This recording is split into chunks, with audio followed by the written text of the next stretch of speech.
Clarissa Johnson's earliest memories were of heat, the blazing Mississippi sun beating down on the cracked sidewalks of Magnolia Street, where she and her younger brothers played with second-hand toys in the dirt.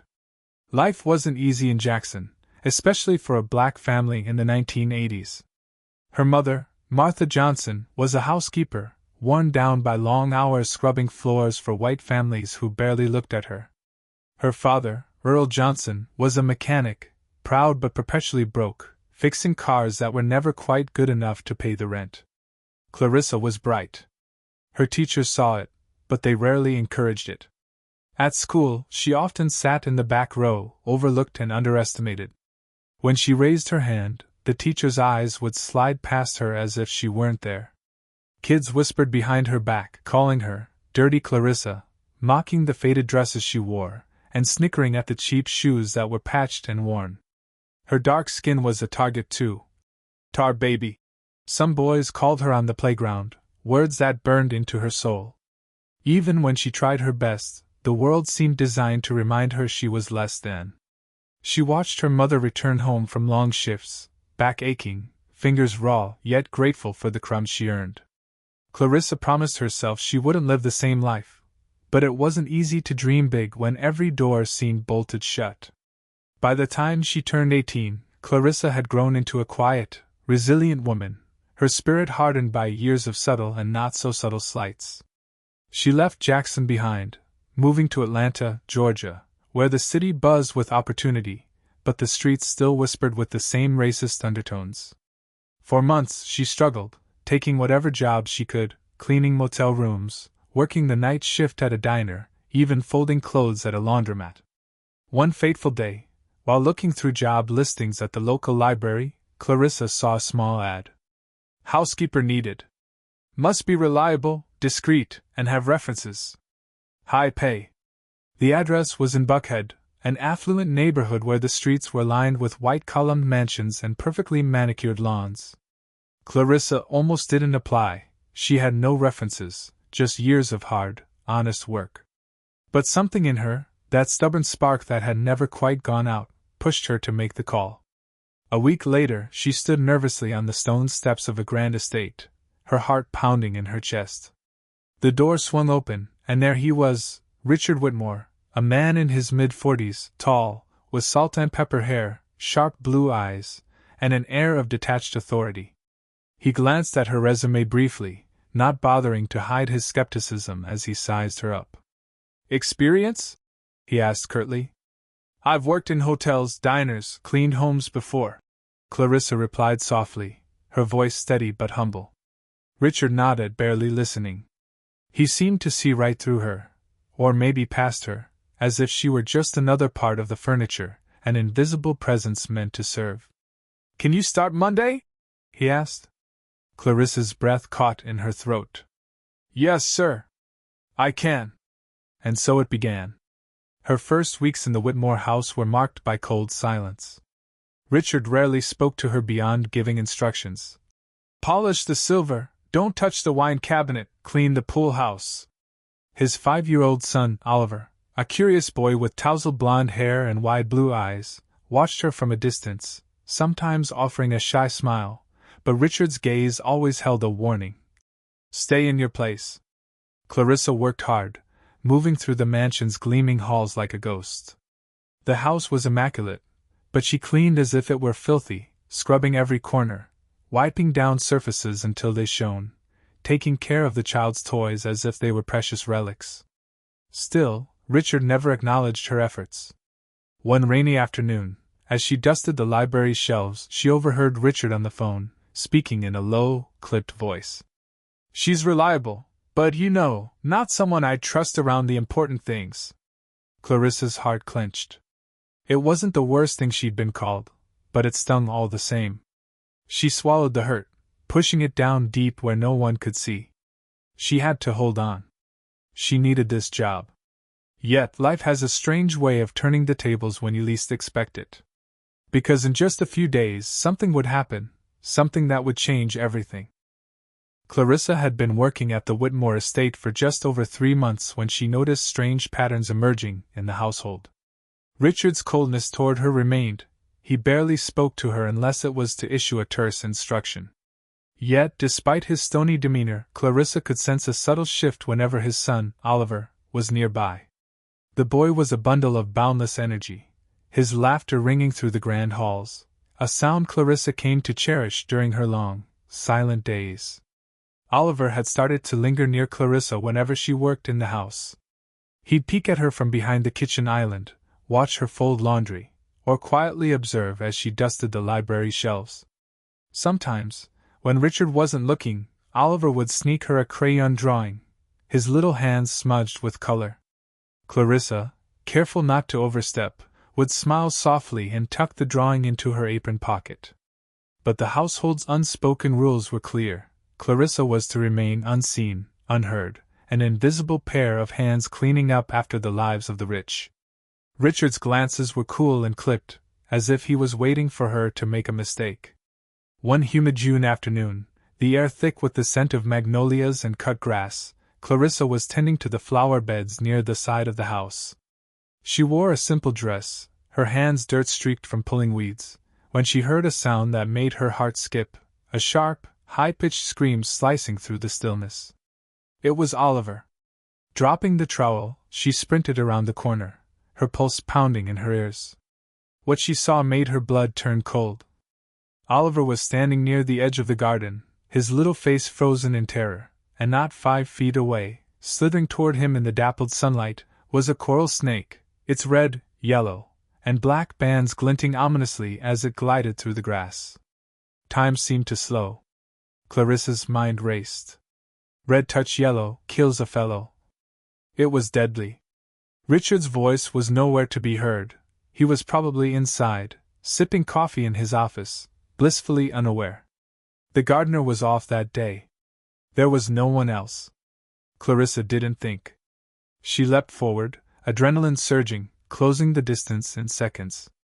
"Oliver, don't move!" she shouted, her voice trembling but firm.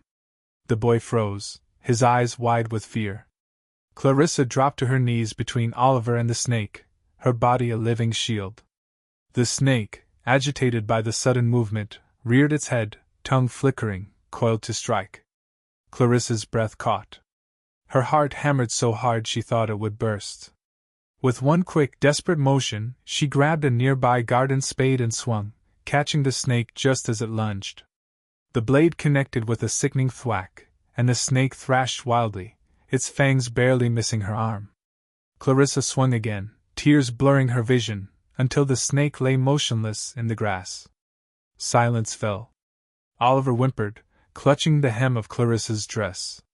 She gathered him into her arms, shaking, her hands trembling as she stroked his blonde curls. He was safe. Thank God, he was safe.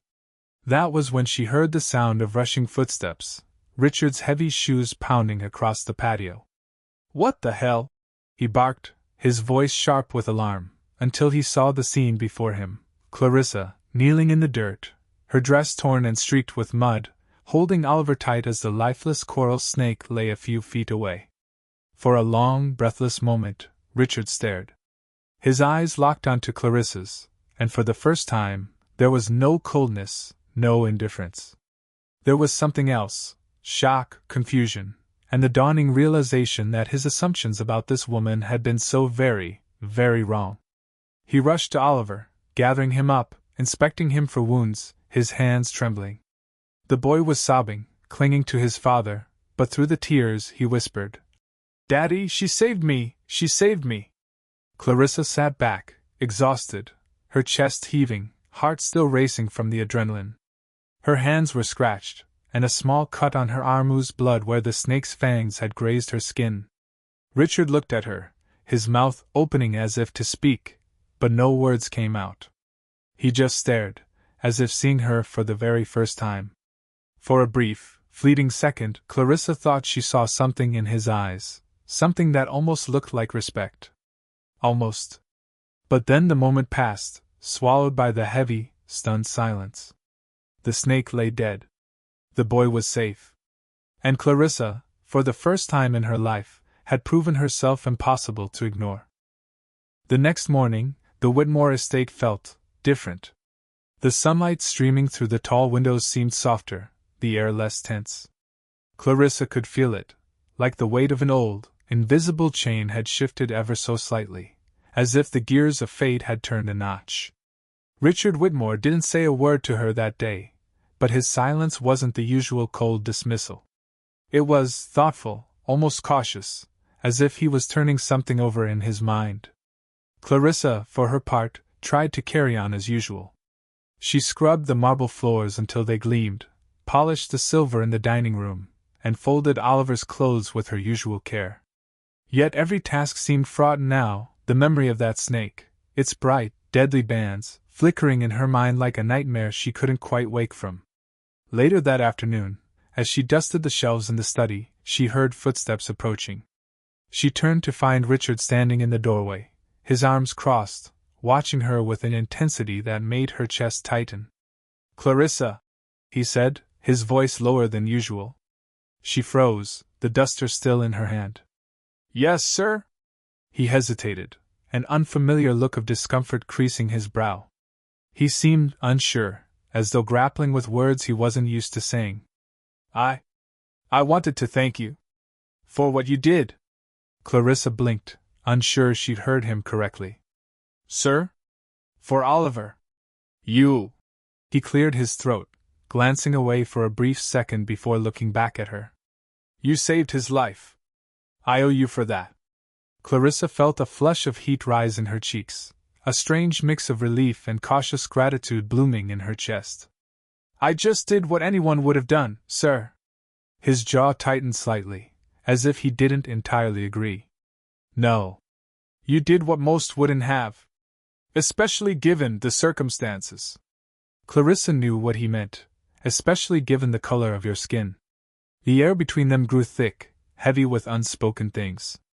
After a pause, Richard took a step closer. "I want to make sure you're properly compensated. You shouldn't have to worry about finances after this. If you need medical attention—" "I'm fine, sir," Clarissa interrupted quickly, though the shallow scratch on her arm still stung beneath her sleeve. Richard's gaze lingered on her for a moment, as if he wasn't sure whether to believe her. Then, to her astonishment, his voice softened. "You've been working here, for months now?" 3.5. She replied quietly. He nodded, as if cataloging the information. "Well, if there's anything you need, you tell me. Understand?" Clarissa nodded, her throat tight. "Yes, sir." For a long moment, they just looked at each other, two people from opposite worlds, connected now by something neither of them had anticipated. And then, just like that, the moment ended. Richard turned abruptly and left, his footsteps echoing down the hall. Over the next week, subtle changes crept into Clarissa's daily life. When she came into the kitchen in the morning, she found that Maggie, the cook, had left a fresh cup of coffee for her, something that had never happened before. "Figured you could use this," Maggie said with a small, almost shy smile. Clarissa thanked her quietly, the warmth of the coffee seeping into her fingers. Oliver, too, became bolder in his affection. He'd run up to her when she was folding laundry, wrapping his little arms around her waist in a tight hug. "Miss Clarissa, can you read me a story later?" he'd ask, his blue eyes wide and hopeful. Clarissa would glance nervously toward the hallway, unsure if Richard would approve, but Oliver's insistence often won out. One evening, as the golden light of dusk painted the living room in warm hues, she sat with Oliver on the couch, reading Where the Wild Things Are. Richard entered unexpectedly, pausing in the doorway. His gaze fell on the two of them. Oliver nestled against Clarissa's side, his small fingers tracing the pictures on the page, and something in his expression softened. He didn't say anything. He just watched, a flicker of something unspoken passing through his eyes. Clarissa's heart raced, her pulse quickening with a mix of anxiety and something else she couldn't quite name. But not everything was gentle and warm. Outside the estate, whispers began to stir in the neighborhood. People noticed Clarissa's presence. At the grocery store, an older white woman muttered under her breath, "That's the girl from the Whitmore place, isn't it?" A man at the post office sneered as she walked by, his eyes narrowing with suspicion. And one afternoon, as she left the estate gates, a group of teenage boys shouted after her, "Hey girl, you think you're special now, huh? Save the rich man's kid and now you're gonna get your name in the paper?" Clarissa kept her head down, gripping her purse tight, her heart pounding. The world outside the Whitmore walls was still the same, cold, bitter, divided. But inside, something was shifting. Richard Whitmore had seen her. Truly seen her.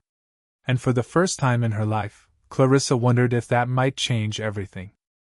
The days after the snake incident unfolded like the slow turning of a key in a lock, subtle, deliberate, yet undeniable. Clarissa couldn't help but feel the shift in the air every time she crossed paths with Richard Whitmore. It wasn't that he suddenly became warm or affectionate. No, that wasn't his way. But there was a change in how he looked at her, a certain softening at the edges of his gaze. His usual curt orders were tinged with a new undercurrent, something almost like respect. Still, Clarissa remained cautious. This was not her home. These were not her people. She was a black woman working for a wealthy white family in a part of Alabama where the color of her skin dictated her worth. It was only a matter of time before the world reminded her of that. It was on a humid Thursday morning when the first real crack in the facade appeared. Clarissa was in the kitchen, polishing the silverware, when she overheard a conversation just beyond the doorframe. Richard's voice, low and measured, and another sharper, more clipped-toned she recognized as Evelyn Barnes, the Whitmore's neighbor and longtime family friend. "I hear you've been getting close with your new help, Richard." Evelyn's voice was coated in a syrupy sweetness that barely concealed the venom underneath. Clarissa's hand froze on the silver tray, her heart leaping into her throat. Richard's reply came after a pause, his tone cool but firm. "She saved Oliver's life, Evelyn. I won't tolerate anyone questioning her place in this household." Evelyn let out a sharp, bitter laugh. "Oh, Richard, you're always so noble. But let's not forget the world we live in, shall we? People talk, you know." Clarissa's stomach twisted. She knew all too well what kind of talk Evelyn meant.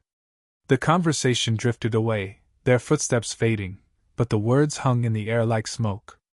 That evening, as Clarissa folded Oliver's pajamas in his room, he burst in, full of excitement. "Miss Clarissa! Daddy says you're gonna stay for dinner tonight." Clarissa blinked, her hands pausing mid-fold.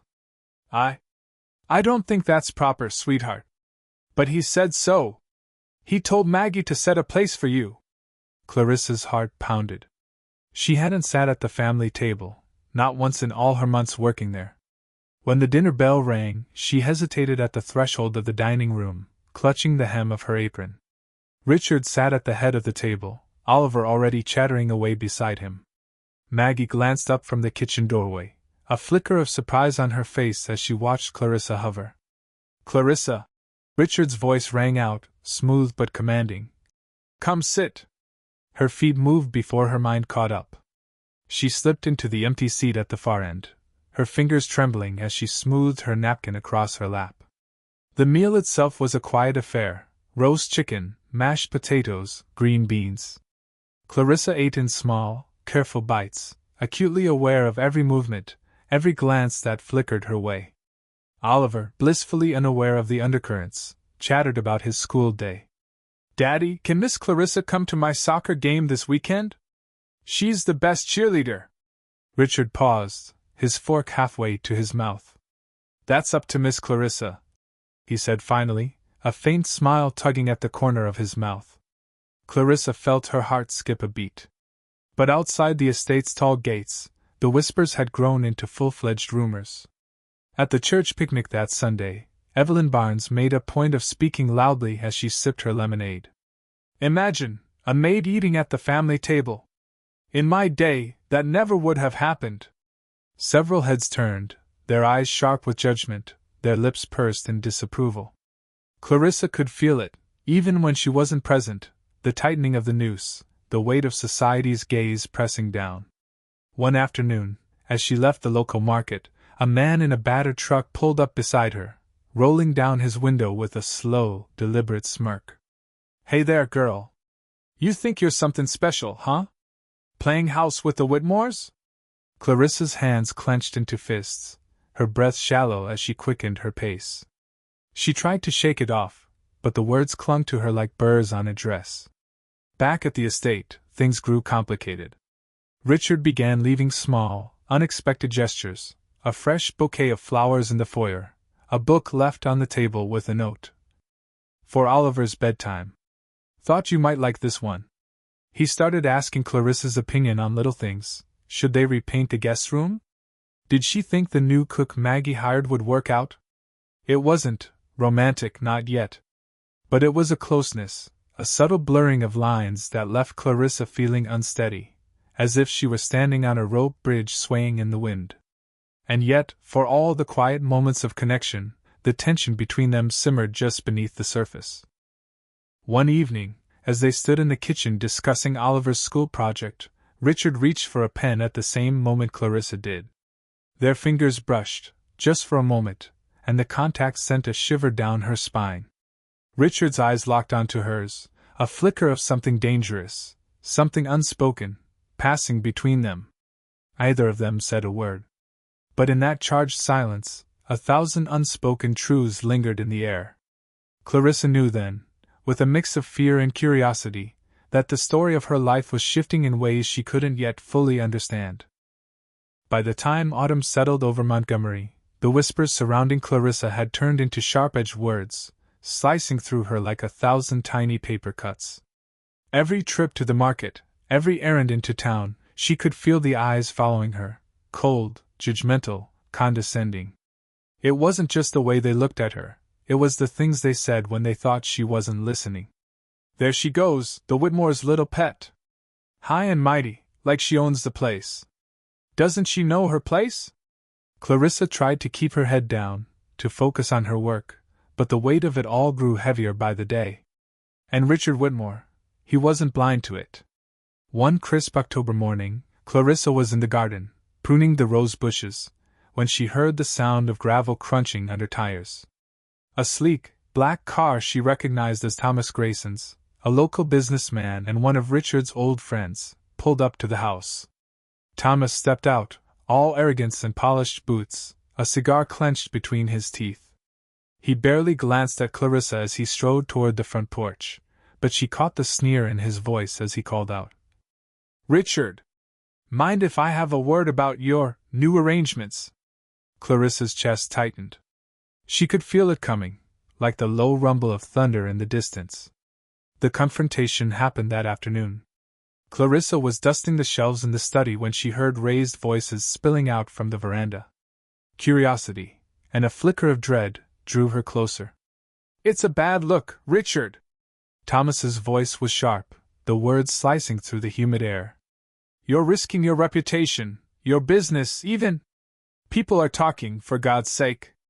Richard's reply came, low and firm, each word deliberate. "I don't give a damn what people are saying. She saved my son's life. That's not up for debate."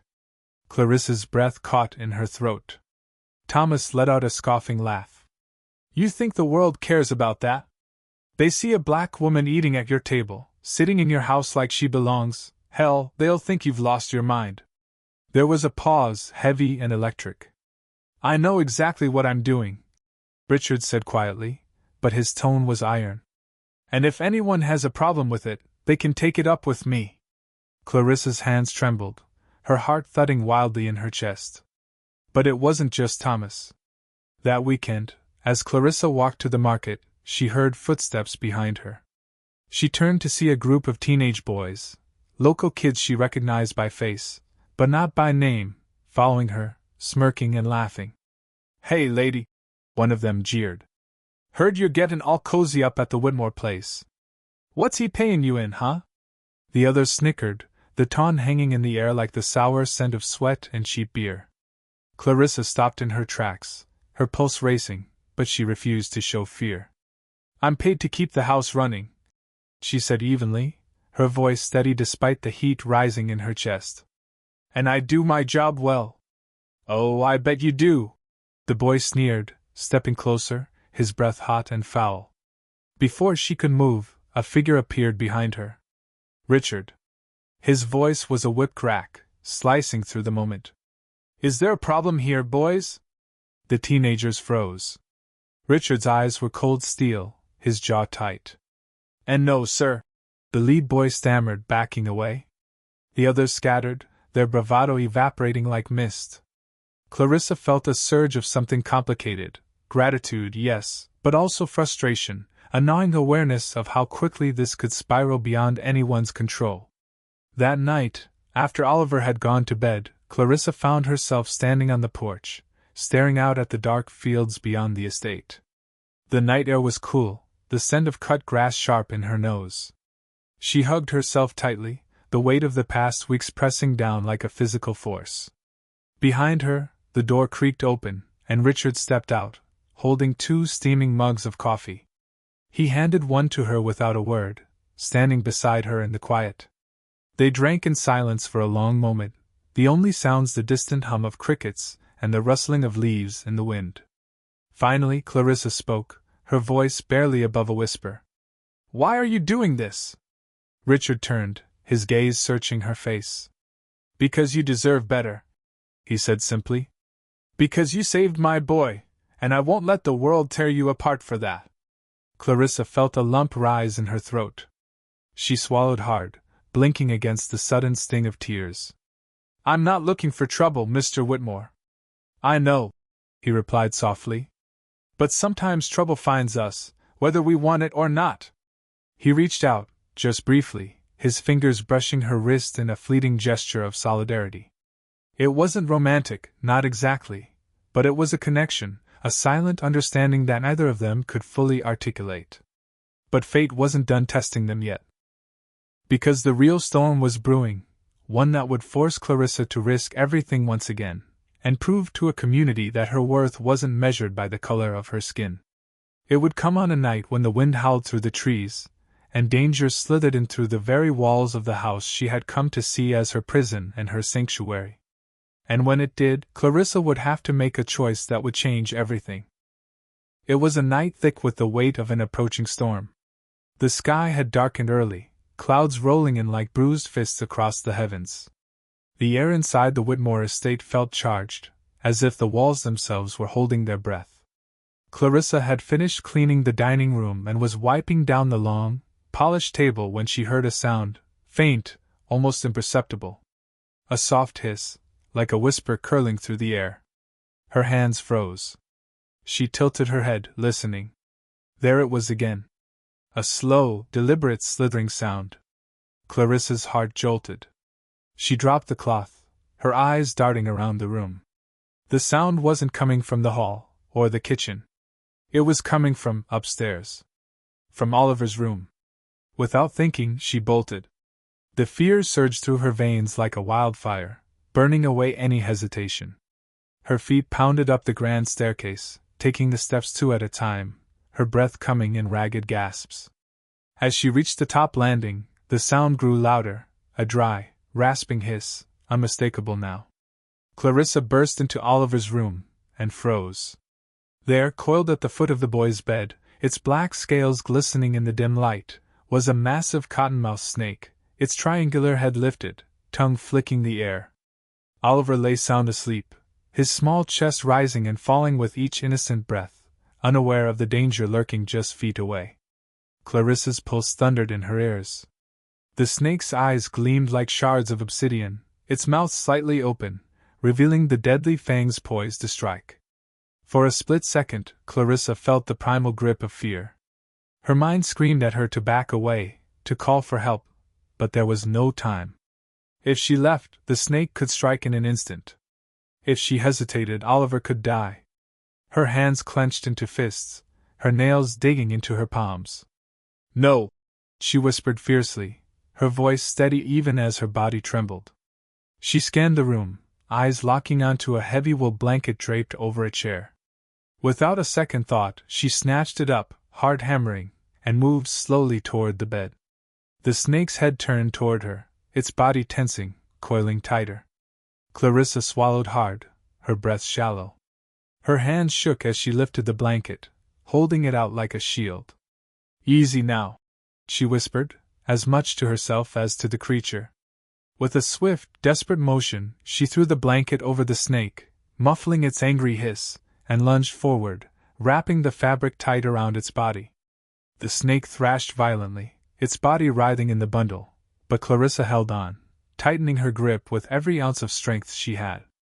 Her arms burned, her legs wobbled, but she didn't let go.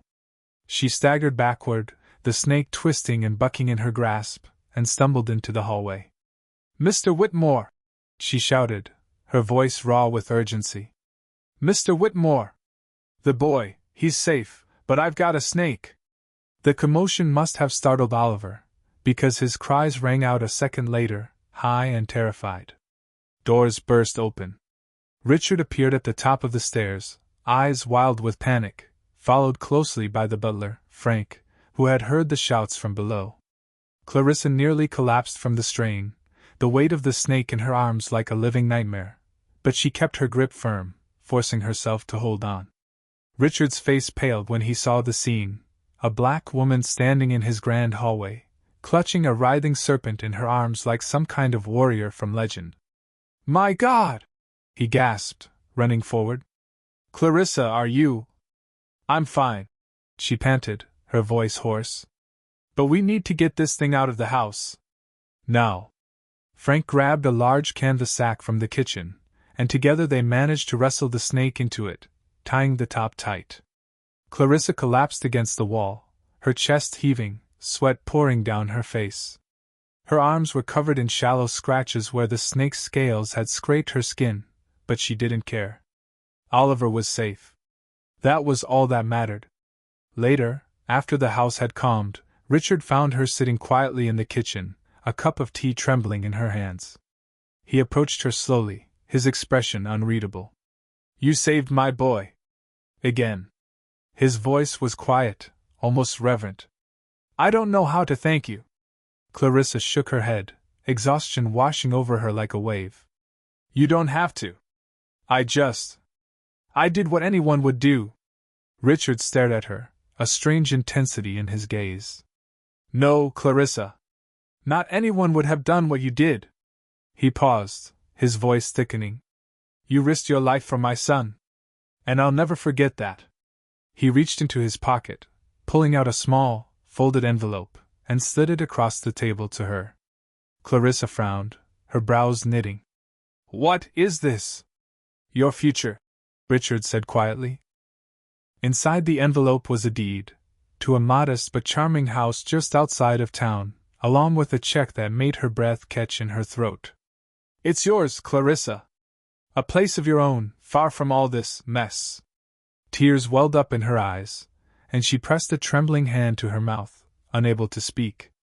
"I don't know what to say," she finally whispered. "Say you'll take it," Richard said softly. "Say you'll let me help you start fresh." Clarissa nodded, a sob breaking free from her chest. Richard placed a hand on her shoulder, gentle and steady. "You've given us so much, Clarissa. Let me give something back." And for the first time in years, Clarissa felt something she thought she had lost forever. Hope.